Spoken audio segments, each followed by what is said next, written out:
Welcome back to the workbench. We're going to do a little bit more with buildings today. We're going to paint some more buildings, and these are the Merchants Row buildings, and there's two sets. This is number one, and this one is number two. And what we're going to do today, if you notice, I've taken all the parts. They come molded in a red color and a tannish color. And what I've done is I've put the basic structures together and primed them gray. I used Tamiya primer. You can see it over there. And I have three sets. There's two of these, but I have a double on one, so I'm going to do two and then another one.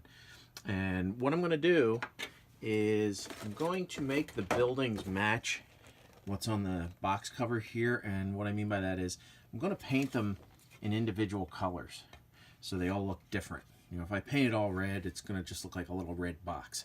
So here's my buildings. They're all primed. They're ready to paint. And I think what I'll do is, the way I assemble these, I leave them in sections. I leave, you know, the pieces separated so that I can go ahead and paint. I'll paint these concrete sidewalk sections. I'll paint the roof pieces, and then we'll start masking off the separate buildings. And note that I haven't put any of the windows or anything in these yet. I've painted the concrete sections and the roofs black. I've got my primed buildings here, and instead of airbrushing the buildings, I think I'm going to take a different tact and hand brush these. And the reason I'm doing that is because there's so many variations of color in here. I think it would take too long to mask, but I think I can freehand. You need a steady hand, and we're going to use Vallejo acrylics, and let's take a look at that. Let's take a quick look at the materials I'm using to paint these buildings. I'm using acrylics. I'm using Vallejo model colors to paint the buildings.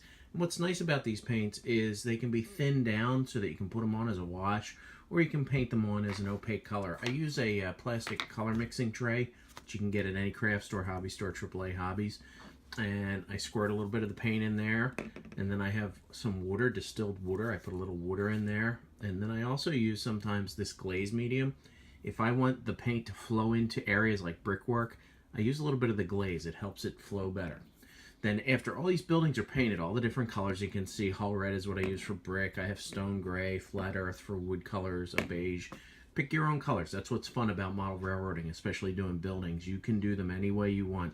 Use the box as a guide, and then just, you know, let your artistic talent flow.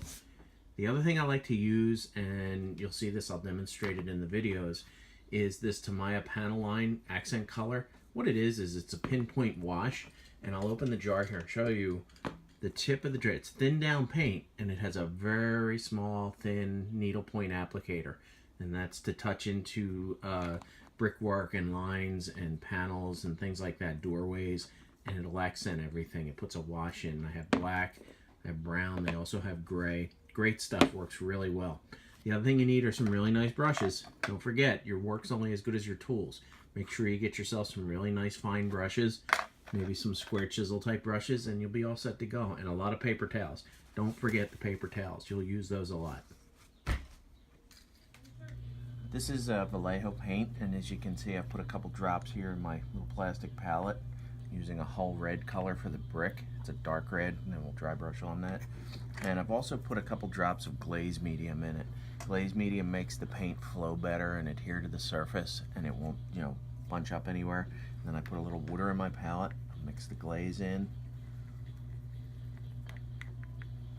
a little popsicle stick, and then I'll just take my brush, wet it down with the water, just start. I like to get it thin, so sometimes I mix it in the center here, a little water in it. I want it to be watery, but not too thin.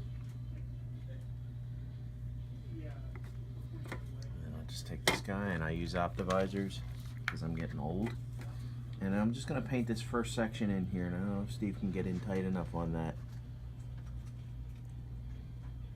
But it leaves a really nice dark line in between the bricks and the mortar. And I'm hoping that the camera can get in tight on this and you can see it. And we'll continue that all the way around, and I'll do a couple of the other brick buildings this way.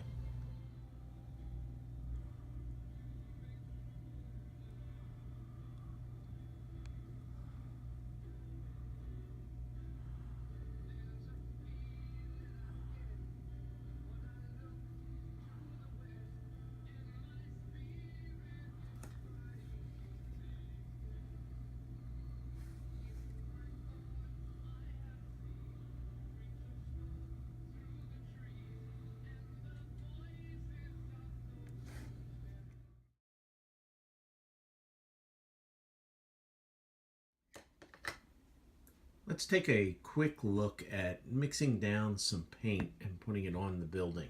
In other words, some of the structural areas. And I'm going to paint this area and the bottom area on this building white. I've already done green on here and an earth color on here. So I'm going to take this Vallejo white, and I've shaken it up pretty good. And what I'm going to do is take my little plastic palette and we'll open up the Vallejo white. And the way I do this is usually I take some water to thin the paint down. I put a little in the pot right here, and I put a little in this one. And these will be ones that I'll mix down with and clean the brush. And then I usually mix about 3 to 1. So let's say 12 drops of white. Go in here. Whoop.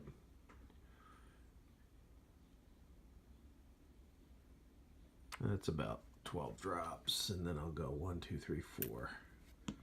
Then I will take a popsicle stick and mix this up.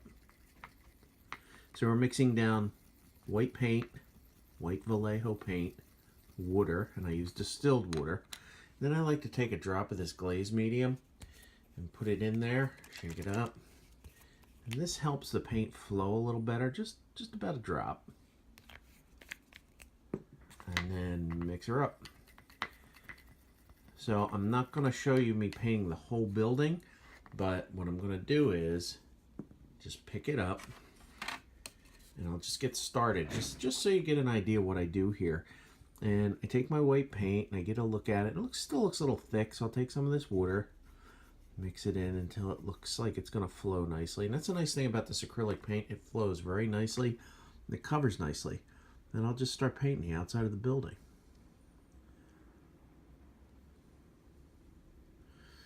What I want to do is just paint and paint and paint until I get this whole thing done, and then we'll go back and we'll look at how we use the panel line enhancer on it. I've painted all the white surfaces on this building, all the windows, this little dormer that juts out, and these bottom pieces. And what we're going to do now is we're going to use the Tamiya panel line accent color. And this is basically a really fine pin wash that'll bring out all the details on these surfaces. So what I do is I just take my Tamiya, open it up, take the brush, and just touch corners, and the paint will flow down. Now I'm going to do this in a few places here so you can see what I'm talking about. See that when I drop it on? I don't know if Steve's getting this on the camera, but it's flowing down into all the surfaces.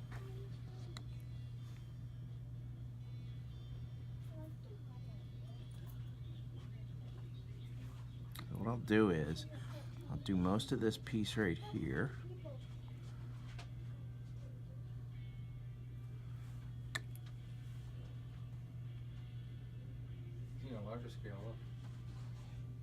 This is kind of hard to do on a video too because I don't want to rush it.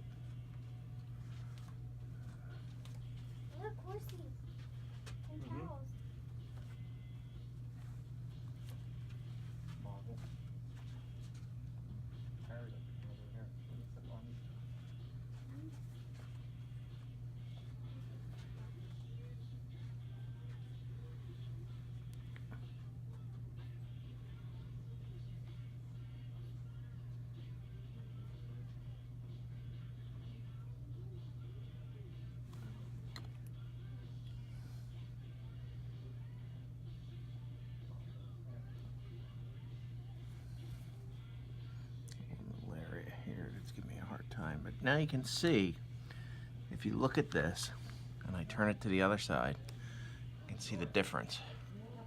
And what I'll do is I'll take this wash and go over the whole building with it.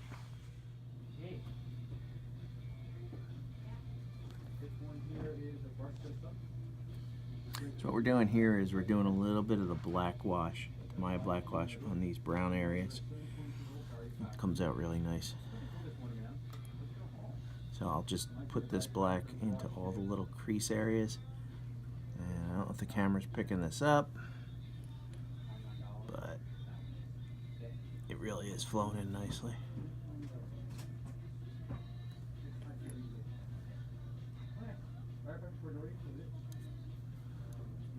Now if you can see that on the camera, but it really jumps the detail out. Highly recommend this product, Tamiya Panaline Colors. This is what gives it 3 dimensions.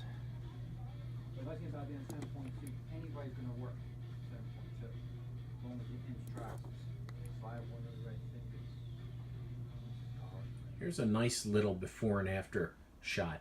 This is the Merchants Row #1 set of buildings, and they have gray primer, and I've started to wash the bricks. I'll probably put another wash on those, but let me show you what happens when you apply the colors, the Vallejo colors. This is the after shot. As you can see, I've done all the brickwork and the facade work in different colors, and then I've washed them with the Tamiya pinpoint washes, the accent colors. You can really see the difference. I mean, they really jump out and grab you now. It's almost like this is a ghosty gray kind of thing, unpainted. And then there's the painted version.